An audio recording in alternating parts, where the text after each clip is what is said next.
اگر آپ لکھنؤ، اس کی تاریخ اور اس کے ماضی میں ہونے والے دلچسپ واقعات کے بارے میں جاننا چاہتے ہیں اور ساتھ ہی لکھنؤ کی دن بدن بدلتی ہوئی شکل اور حالات کے بارے میں بھی متعارف ہونا چاہتے ہیں تو برائے مہربانی چینل کو سبسکرائب کرنے کی زحمت گوارا کریں اور ساتھ لگے بیل آئیکن کو بھی کلک کریں تاکہ نیا ویڈیو اپلوڈ ہوتے ہی اس کی انفارمیشن آپ کے پاس پہنچ جائے۔ شکریہ۔ یہ بات اس وقت سے شروع ہوتی ہے جس وقت رولٹ کمیٹی کی رپورٹ شائع ہوئی۔ اس وقت مہاتما گاندھی بیمار تھے۔ انہوں نے اس کے متعلق لکھا کہ اس کی سفارشات دیکھ کر میں حیران رہ گیا ہوں۔ زندگی میں پہلی بار اور آخری بار وہ رولٹ بل پر بحث سننے کے لیے مجلس قانون ساز میں گئے۔ شاستری جی یعنی سری نواس شاستری نے بڑی مدلل اور پرجوش تقریر کی، مگر ان کی تنبیہوں کا حکومت پر کوئی اثر نہیں ہوا۔ انہوں نے لکھا تھا، گاندھی جی نے کہا، میں نے وائسرائے سے بڑی پرخلوص گزارش کی، انہیں ذاتی اور کھلی چٹھی لکھی جس میں میں نے انہیں بتایا کہ حکومت کے ان اقدام سے میرے لیے ستیہ گرہ کے علاوہ اور کوئی راستہ نہیں رہ گیا۔ وہ مدراس گئے ہوئے تھے۔ ایک رات ان کے ذہن میں خیال آیا، آدھی رات کا وقت ہوگا اور میں کچھ سویا اور کچھ جاگا ہوا تھا کہ اچانک ایک خیال میرے ذہن میں آیا۔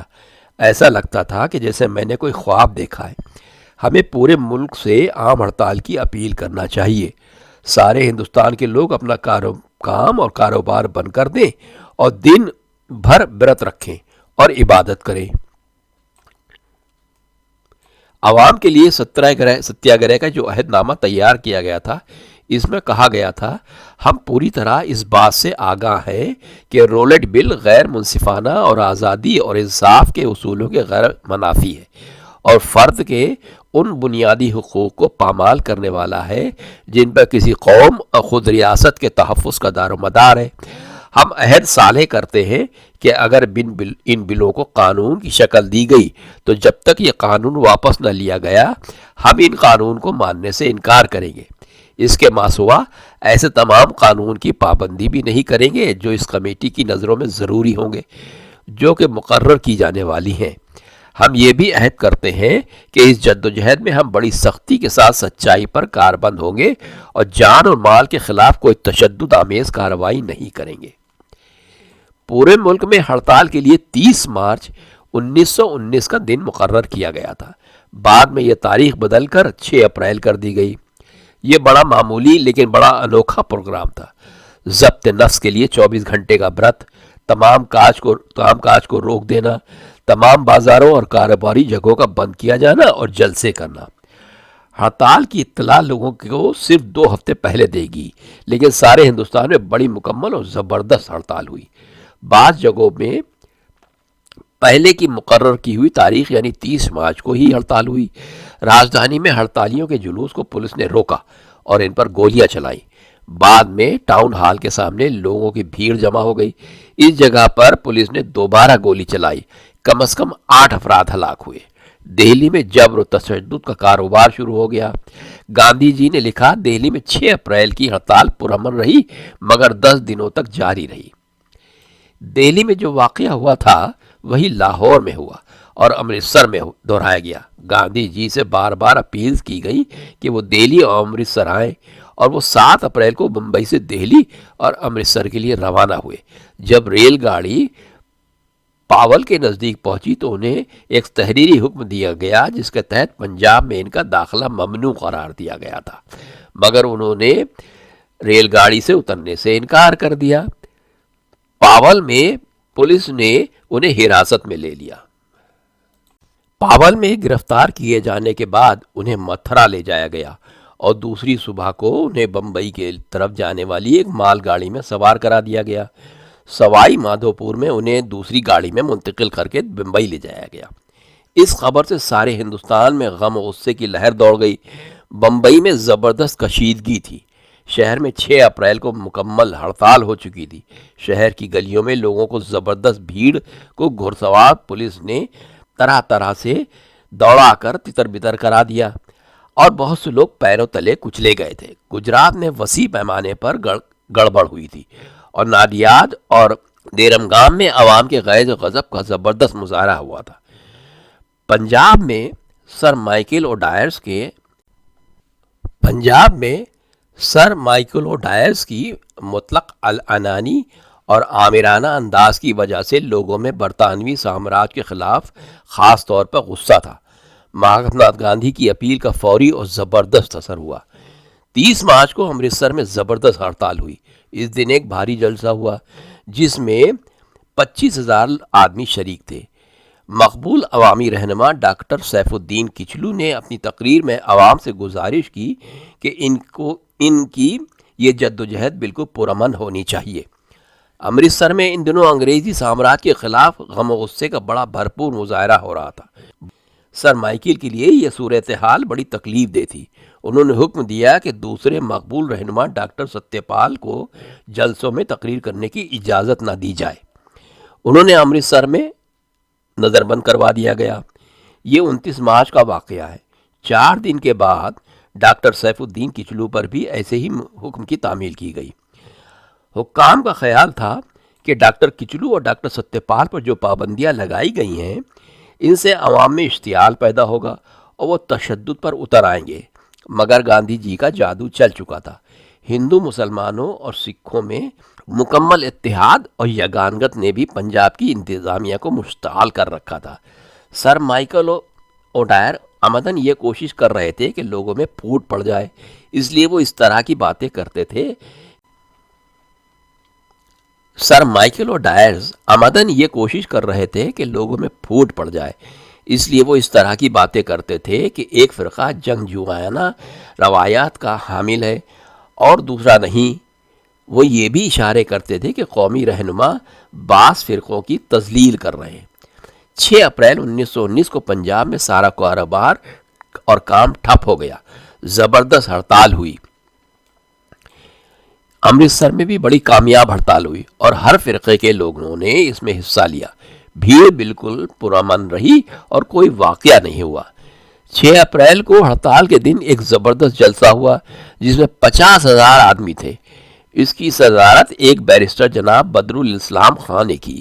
انہوں نے اپنی تقریر میں کہا، مہاتما گاندھی کا مشورہ یہ ہے کہ ہم صبر و سکون کے ساتھ تمام دکھ و تکلیف برداشت کریں اور اس طرح اپنے آپ کو تشدد اور جبر سے محفوظ رکھیں۔ 9 اپریل کو رام نومی کا تہوار تھا۔ گو کہ یہ ہندوؤں کا تہوار تھا، مگر مسلمانوں نے بھی بڑی تعداد میں حصہ لیا۔ ایک بہت بڑا جلوس نکلا جس میں تمام فرقے کے لوگ شامل تھے۔ جلوس بالکل پرامن تھا اور مہاتما گاندھی کی جے، ڈاکٹر کچلو کی جے اور ڈاکٹر ستیہ پال کی جے کے نعروں سے فضا گونج رہی تھی۔ امرتسر کے ڈپٹی کمشنر نے خود ہی یہ اعتراف کیا کہ یہ بڑا پروقار مظاہرہ تھا۔ قومی اتحاد اور سیاسی شعور کے اس زبردست مظاہرے سے سر مائیکل بھڑک اٹھے۔ انہوں نے امرتسر کے امن کو پارا پارا کرنے کی ترکیب سوچ لی۔ دوسرے دن ڈاکٹر کچلو اور ڈاکٹر ستیہ پال کو شہر سے چلے جانے کا حکم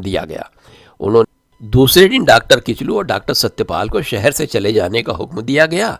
انہیں وہاں سے ہٹا دیا گیا۔ یہ خبر آگ کی طرح پھیل گئی اور شہر میں خود بخود ہڑتال ہو گئی۔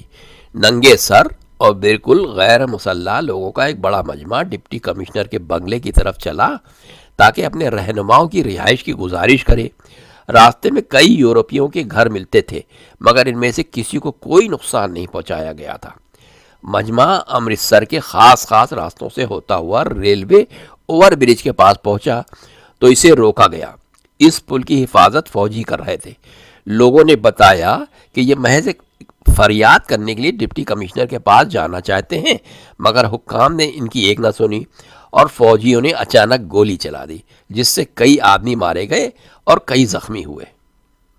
جیسا کہ بعد میں معلوم ہوا، اس کا ثبوت موجود ہے کہ خامخواہ کی یہ فائرنگ ایک سوچی سمجھی پالیسی کے تحت کی گئی تھی۔ مجمع جو اس وقت تک پرامن تھا بلا وجہ کی تشدد سے بھڑک گیا۔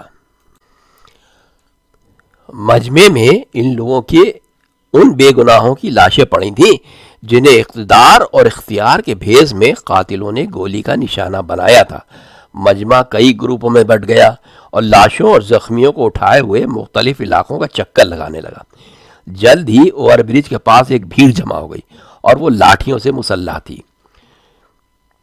دو بیرسٹروں نے بیچ بچاؤ کرنے اور مجمع کو سمجھانے کی کوشش کی۔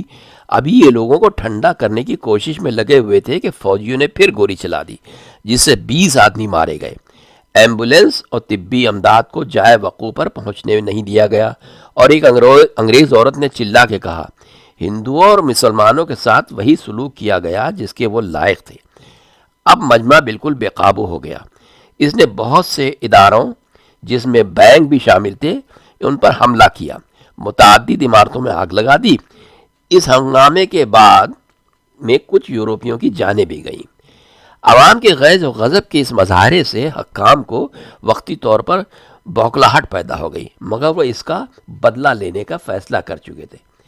لیفٹیننٹ گورنر نے کمشنر مسٹر کچن کو لاہور سے امرتسر بھیجا۔ وہ 10 اپریل کو امرتسر بخیر و عافیت پہنچ گئے۔ 11 بجے رات کو فوجیوں سے بھری ایک گاڑی شہر پہنچی۔ ان کے کمانڈر میجر جیک ڈونلڈ تھے۔ کمشنر سے ان سے کہا کہ صورتحال قابو سے باہر ہے اور وہ ایسی کارروائیاں کریں جو فوجی لحاظ سے ضروری ہوں۔ حکومت ہند نے بمبئی، دلی اور پنجاب میں گڑبڑ کے واقعات کی چھان بین کے لیے لارڈ ہنٹر کی صدارت میں ایک کمیٹی مقرر کی تھی۔ اس کمیٹی کے سامنے شہادت دیتے ہوئے جب ان سے پوچھا گیا کہ سول مجسٹریٹ کو کیوں نہیں بھیجا گیا تھا، تو اس کا وہ کوئی تسلی بخش جواب نہ دے سکے۔ وجہ صاف ظاہر ہے، سر مائیکل اوڈائر خون کی ہولی کھیلنا چاہتے تھے۔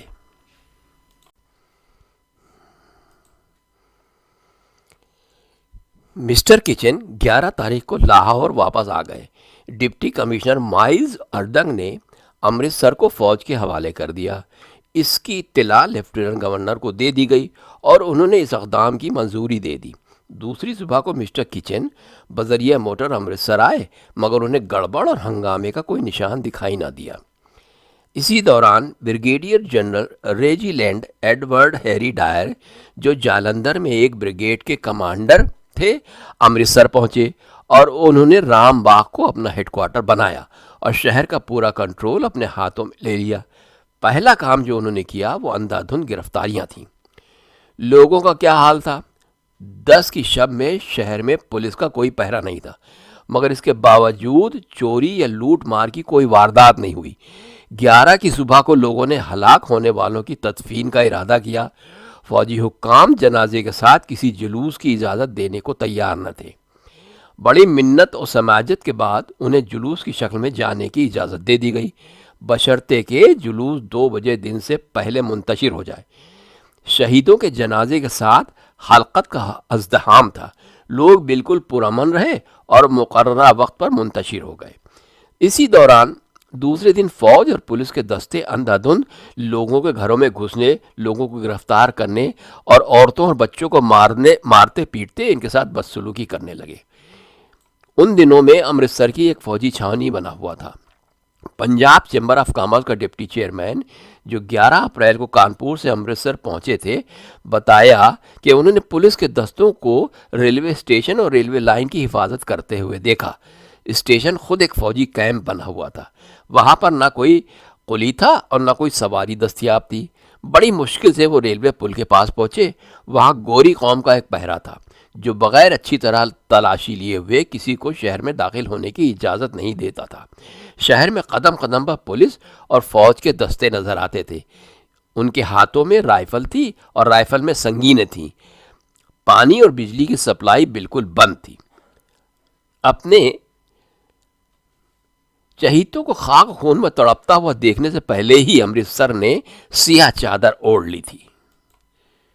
بے گناہ اور نہتے لوگوں کو جس سفاکی اور بے دردی سے موت کے گھاٹ اتارا گیا، وہ کسی ہنگامی یا وقتی جذبے کا نتیجہ نہیں ہو سکتا۔ سر مائیکل پنجاب میں جس پالیسی پر امر پیرا تھا، وہ نسلی برتری اور تفاخر کے جذبے پر مبنی تھا۔ وہ اس زرعی موقع کی تلاش میں تھا جب ہندوستانیوں کو سبق سکھایا جا سکے۔ اگر یہ کہا جائے کہ وہ اپنے دور حکومت کے گزشتہ 6 برسوں میں اس خونی واقعے کو عملی شکل دینے کے لیے کوشاں رہے تو بے جا نہ ہوگا۔ ہڑتال کے فوراً بعد بھی انہوں نے جس رد و عمل کا اظہار کیا، اس سے بھی اس کی صفاکی کا اظہار ہوتا ہے جو انہوں نے روا رکھی۔ 7 اپریل کو پنجاب لیجسلیٹو اسمبلی میں تقریر کرتے ہوئے انہوں نے کہا تھا، اس صوبے کی حکومت یہ تہیہ کر چکی ہے کہ ہر حال میں امن و امان کو برقرار رکھا جائے گا۔ جن لوگوں نے عوام کو گمراہ کیا ہے ان کے حساب دینے کا وقت بھی آئے گا۔ اسی دن سر مائیکل کی ملاقات جالندھر کے ایک بیرسٹر رائے زادہ بھگت رام سے ہوئی۔ بات چیت کے دوران رائے زادہ صاحب نے بتایا کہ جالندھر میں مکمل ہڑتال ہوئی مگر بالکل پرامن رہی، اور اس کی وجہ مہاتما گاندھی کی روحانی طاقت تھی۔ یہ سن کر سر مائیکل نے اپنا گھوسا ہوا میں لہراتے ہوئے کہا، رائے زادہ صاحب، یہ بھی یاد رکھیے کہ روحانی طاقت سے بھی بڑی ایک دوسری طاقت بھی ہے۔ یہ ساری باتیں 10 اپریل سے پہلے ہو چکی تھیں۔ صاف ظاہر ہے کہ سر مائیکل اور پنجاب کے انگریزی سرکار افسر اپنے آپ کو برطانوی سامراج کا محافظ سمجھتے تھے، ہندوستانیوں کو ایک سبق سکھانا چاہتے تھے جو وہ ہمیشہ یاد رکھیں۔ ہندوستانیوں کے لیے بلا شبہ یہ ایک سبق تھا جسے انہوں نے یاد بھی رکھا، مگر اس طرح نہیں جس طرح سر مائیکل اور ان کے حواری چاہتے تھے۔ یہ محض اتفاق نہیں تھا کہ مارشل لا کے نفاذ سے پہلے ہی امرتسر کو فوج کے حوالے کر دیا گیا تھا۔ لارڈ ہنٹر بھی اس امر کی توجہ دلانے سے باز نہ رہ سکے۔ اب سن لیجئے امرتسر کا قتل عام۔ جلیانوالہ باغ کیا تھا؟ ایک مربع نما قطع زمین تھا، کئی شریک اس کے مالک تھے۔ لندن ٹائمز کے نامہ نگار مسٹر ویلنٹائن کیرول کے الفاظ میں کسی زمانے میں یہ باغ تھا، مگر اب ایک بیکار جگہ ہے جس میں عام طور پر میلے لگتے ہیں یا جلسے ہوتے ہیں۔ اس کا رقبہ لگ بھگ ٹریفلگر اسکوائر کے برابر ہوگا۔ اس کے چاروں طرف دیسی لوگوں کے مکانات کی اونچی اونچی دیواریں ہیں۔ اس میں ایک تنگ گلی کے ذریعے داخل ہوا جا سکتا تھا۔ اس خالی جگہ میں 3 درخت، ایک شکستہ مقبرہ اور ایک کنواں تھا جسے جلدی ہی موت کا کنواں بننا تھا۔ داخلے کا اصل راستہ بھی کچھ کشادہ نہ تھا۔ اس کے علاوہ اس باغ میں داخل ہونے یا نکلنے کا کوئی باقاعدہ راستہ نہیں تھا۔ نکاسی کی 4-5 پتلی پتلی جگہیں ضرور تھیں جن سے بمشکل کوئی شخص گزر سکتا تھا۔ داخلے کا راستہ اونچا تھا جس سے پورا باغ بآسانی دیکھا جا سکتا تھا۔ 13 اپریل 1919 کی یادگار دن اس باغ میں 20,000 لوگ جمع تھے۔ ان میں بہت سے بچے بھی تھے، کئی شیر خوار بچے بھی تھے جو اپنی ماں کی گود میں تھے۔ ان کے پاس کسی قسم کا کوئی ہتھیار نہیں تھا کیونکہ وہ لڑنے نہیں آئے تھے بلکہ صرف آزادی کی خواہش کا مظاہرہ کرنے آئے تھے۔ جلیانوالہ باغ کا جلسہ بڑی جلدی میں بلایا گیا تھا۔ 10، 11 اور 12 اپریل کو امرتسر میں جو واقعات ہوئے تھے اس نے لوگوں میں غم و غصے کی لہر دوڑا دی تھی۔ وہ یہ بتانا چاہتے تھے کہ سر مائیکل کی آمرانہ اقدامات سے ان کے جذبہ آزادی کو سرد کرنے میں ناکام رہی ہے۔ اس جلسے کے بارے میں شہر میں جو اعلانات کیے گئے تھے وہ بڑے بڑے غیر واضح تھے۔ بہت کم لوگ جانتے تھے کہ یہ جلسہ کن لوگوں کی طرف سے کیا گیا ہے اور کون کون لوگ تقریر کریں گے۔ ان کے لیے اتنا ہی جاننا کافی تھا کہ ایک جلسہ ہو رہا ہے، کیونکہ وہ ایک جگہ جمع ہو کر یہ بتانا چاہتے تھے کہ آزادی کی لڑائی ابھی ختم نہیں ہوئی ہے بلکہ شروع ہوئی ہے۔ بریگیڈیئر جنرل ڈائر 2 دن پہلے رام باغ میں اپنا ہیڈ کوارٹر قائم کر چکے تھے۔ وہ 13 کی صبح کو ایک مسلح دستے کے ساتھ شہر میں داخل ہوئے اور ایک اعلان کرایا کہ شہر کے اندر یا باہر کسی قسم کے جلسے یا جلوس کی اجازت نہ ہوگی۔ تھوڑی دیر کے بعد یہ اعلان پنجابی اور اردو میں جگہ جگہ پر کیا گیا۔ جنرل ڈائر اعلانچیوں کے ساتھ تھے۔ اس اعلان میں صرف 2-3 گھنٹے لگے اور شہر کے بعض گنجان علاقوں میں یہ اعلان نہیں کیا گیا۔ 13 اپریل کو اتوار تھا۔ اسی دن بیساکھی کا تہوار بھی تھا۔ پنجاب کے کسان فصل کی کٹائی کے بعد یہ تہوار بڑے جوش و خروش سے مناتے ہیں اور دیہاتوں سے بڑی تعداد میں شہروں میں آتے ہیں۔ سکھوں کے لیے ایک مقدس دن تھا کیونکہ اسی دن خالصہ پنتھ کا وجود رد عمل میں آیا تھا۔ قدرتی طور پر سونے کے مندر کے اس شہر میں دور دور سے لوگ آئے ہوئے تھے جن میں سے زیادہ تر متبرک تالاب میں نہانے کے خیال سے آئے ہوئے تھے۔ 4 بجے شام کو جنرل ڈائر 90 فوجیوں کے ساتھ روانہ ہوا۔ یہ فوجی رائفلوں اور کھکریوں سے لیس تھے۔ ان کے ساتھ 2 آرمرڈ گاڑیاں بھی تھیں۔ وہ 5 بجے جلیانوالہ باغ پہنچا۔ دیواروں سے گھرے اس باغ میں انسانوں کا جم غفیر موجود تھا. چبوترے پر چند لیڈر بیٹھے تھے. فوجیوں کے پہنچنے سے پہلے ایک ہوائی جہاز نے اس میدان کے اوپر کافی نیچی اڑان بھی بھری تھی. جنرل ڈائر باغ میں جانے والے راستے پر جو اونچائی پر واقع تھا کھڑا ہو گیا اور 25 فوجیوں کو بائیں طرف سے اور 25 فوجیوں کو دائیں طرف کھڑا کر دیا. جب باغ میں داخل ہوئے تو تم نے کیا کیا؟ لارڈ ہنٹر نے پوچھا تھا. میں نے گولی چلا دی، اس کا جواب تھا. فوراً؟ ہاں، میں نے اس کے بارے میں سوچا تھا. میرا خیال یہ ہے کہ مجھے یہ فیصلہ کرنے میں کہ میرا فرض کیا ہے 30 سیکنڈ سے زیادہ نہیں لگے ہوں گے.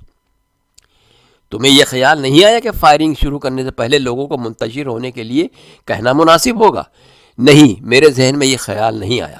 مجھے یہ احساس ہوا کہ میرے احکامات کی تکمیل نہیں کی گئی ہے، مارشاء اللہ کی خلاف ورزی کی گئی ہے، اور میرا فرض ہے کہ رائفل سے فوراً فائرنگ شروع کر دی جائے. مارشاء اللہ کا اعلان نہیں کیا گیا تھا. تم نے جو قدم اٹھایا وہ بڑا سنگین قدم تھا. کیا تم نے یہ مناسب نہیں سمجھا یہ قدم اٹھانے سے پہلے ڈپٹی کمشنر سے صلاح و مشورہ کر لیا جائے جو شہر میں امن و امان رکھنے کا ذمہ دار ہے؟ اس نے جواب دیا. اس وقت صلاح کے لیے ڈپٹی کمشنر موجود نہیں تھا. میں نے یہ بھی خیال کیا کہ اس سلسلے میں کسی سے پوچھنا عقل مندی نہ ہوگی. فائرنگ کرانے میں کیا تمہارا مقصد یہ تھا کہ لوگوں کو منتشر کیا جائے؟ ڈائر نے جواب دیا. نہیں جناب، میرا مقصد اس وقت تک فائرنگ کرتے رہنا تھا جب تک کہ لوگ منتشر نہ ہو جائیں.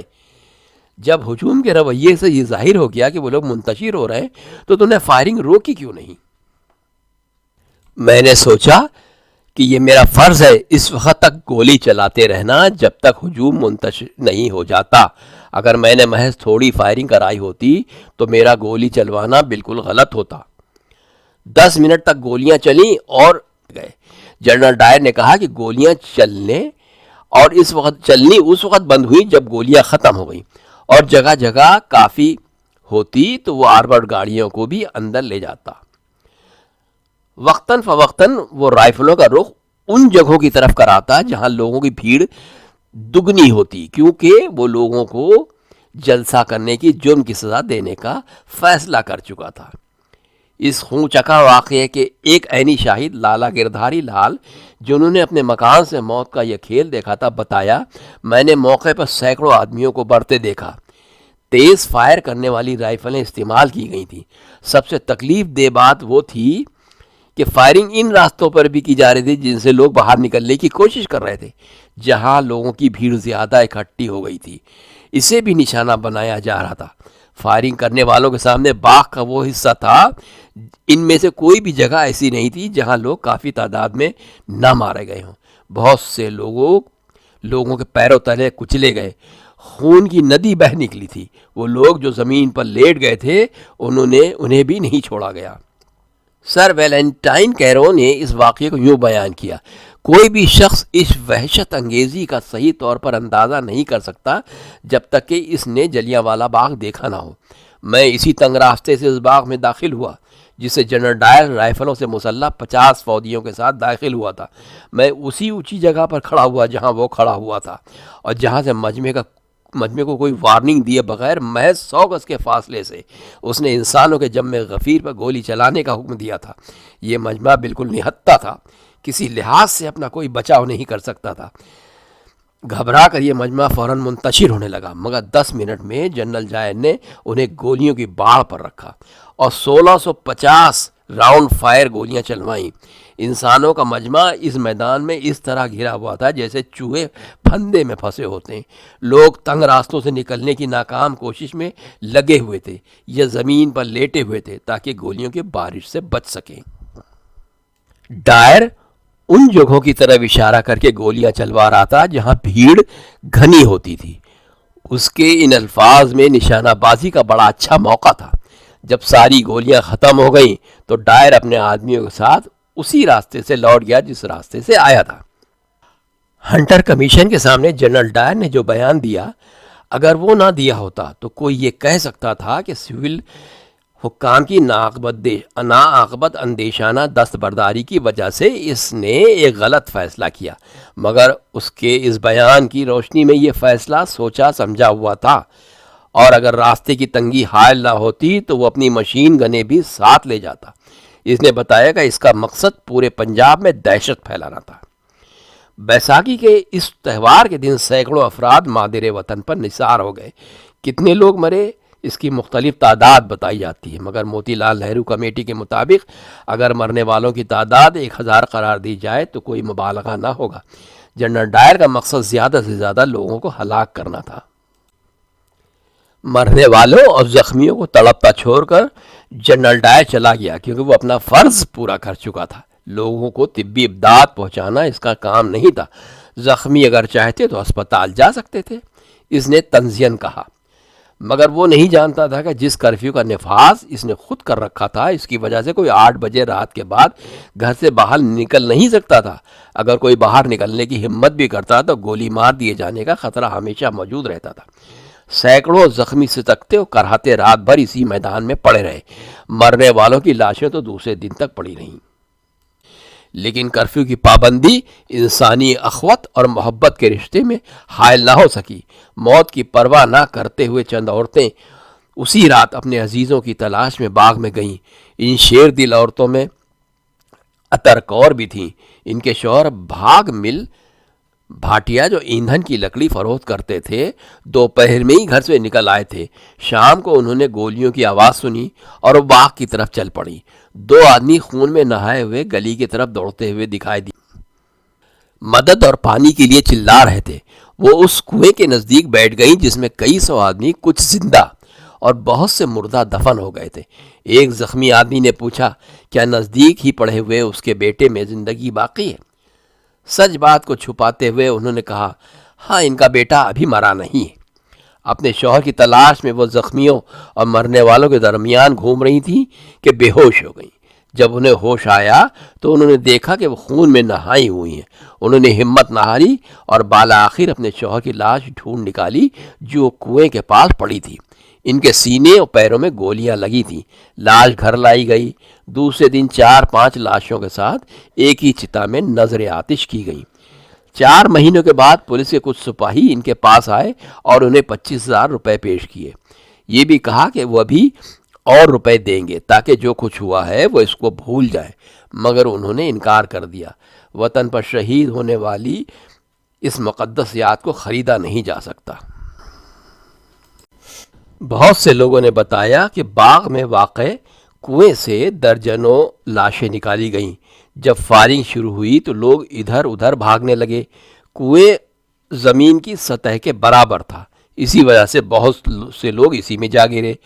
کچھ دنوں تک لوگوں نے کنویں سے لاشیں نکالنے کی طرف دھیان نہیں دیا، اس لیے یہ نہیں بتایا جا سکتا تھا کہ کتنے آدمی کنویں میں ہلاک ہوئے۔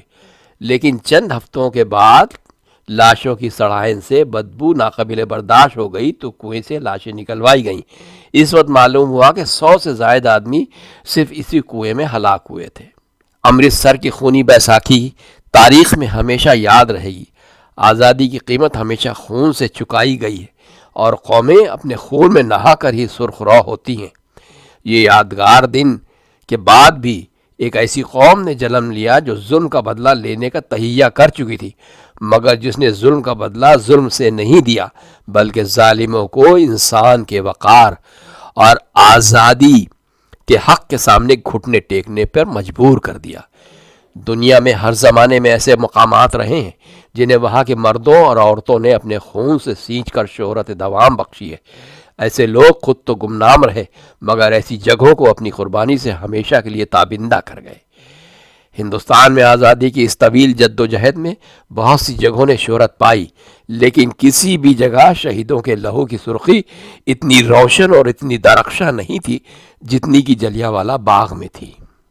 یہ بات سن 1820 کی ہے کہ جب انگلینڈ کے ایک کاروباری ایڈورڈ ابراہم ڈائر، جو کہ جلیانوالہ باغ قتل عام کے ملزم کرنل ریجینالڈ ایڈورڈ ہیری ڈائر کے والد تھے، ہندوستان آئے اور یہاں پر انہوں نے پہلی بریوری کسولی میں قائم کی، جس کو کچھ دنوں کے بعد انگلینڈ کے ہی ایک اور کاروباری H.G. میکن نے 1887 میں خرید لیا۔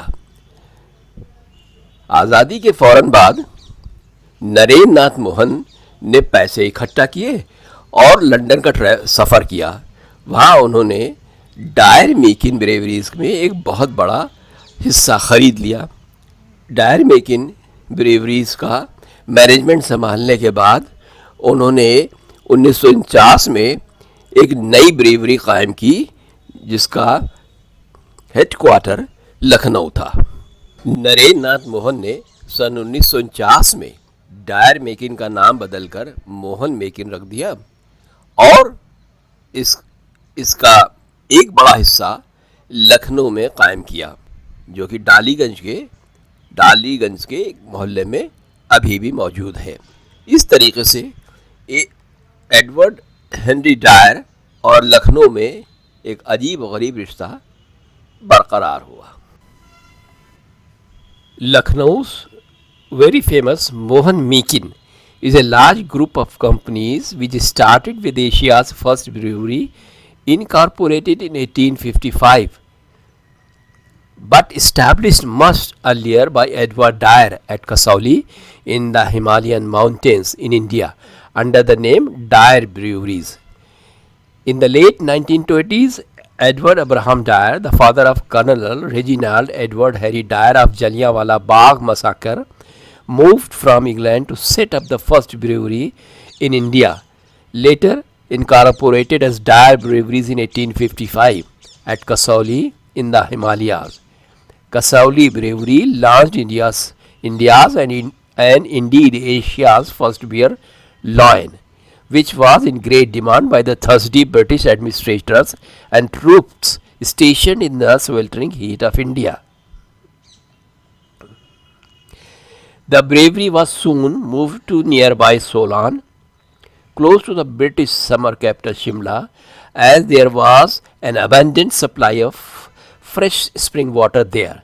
The Kasauli brewery site was converted to a distillery which Mohan Mekin Limited still operates. Dyer set up more breweries at Shimla, Murree, Rawalpindi, Mandale and Quetta and acquired interest in the Uta Kaman brewery. Another entrepreneur, H.G. Mekin, moved to India and in 1887 bought the old Shimla and Solan breweries from Edward Dyer and added more at Ranikhet, Dalhousie, Chakrata, Darjeeling, Kirki and Nuwara Eliya, Sri Lanka, formerly Ceylon. After the First World War, the Mekin and Dyer breweries merged, and in 1937, when Burma was separated from India, the company was restructured with its Indian assets as Dyer Mekin Breweries, a public company on the London Stock Exchange. Following independence, Narendra Nath Mohan raised funds and travelled to London, where he acquired a majority stake in the Dyer Mekin Breweries. He took over management of the company in 1949 and built a new brewery at Lucknow, Ghaziabad and Khopoli near Mumbai, and the company name was changed to Mohan Mekin Breweries in 1967. On the death of Mohan in 1969, his eldest son, Colonel V.R. Mohan, VSM, took over as managing director. He introduced a number of new products that are brand leader today and died in 1973, soon after taking over. When Colonel V.R. Mohan was the mayor of Lucknow, he initiated many projects to beautify the Lucknow city, including many parks and roads of the city. For example, one of the very famous park which is situated in front of Chhatar Manzil Palace and near the High Coach building is known as Globe Park, which is still a tourist attraction of Lucknow.